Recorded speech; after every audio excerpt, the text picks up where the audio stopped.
ចាសសួស្តីថ្ងៃនេះខ្ញុំចង់មកបង្ហាញពីការស្លប្រហើរទំពាំងសម្រាប់គ្រួសាររបស់ខ្ញុំចា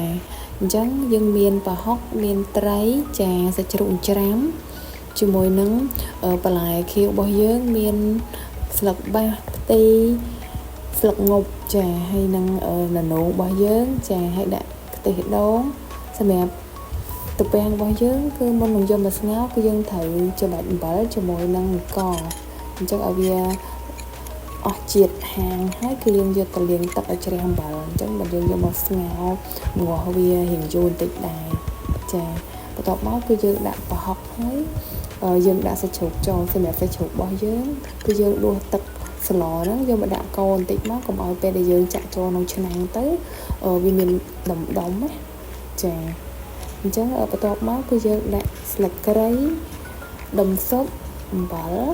ប៊ីចេងចាជាមួយនឹងស្ករអញ្ចឹងយើងចាក់ខ្ទិះដូងចូលអញ្ចឹងយើងបន្ទាប់ពីយើងដាក់ខ្ទិះដូងហើយគឺយើងឲ្យវាពុះទឹកមកចាំយើងដាក់បន្លែចាដាក់បន្លែខៀវយើងចូលមកព្រោះសម្រាប់ខ្ញុំគឺខ្ញុំដាក់បន្លែខៀវចូលមុនដោយសារតែ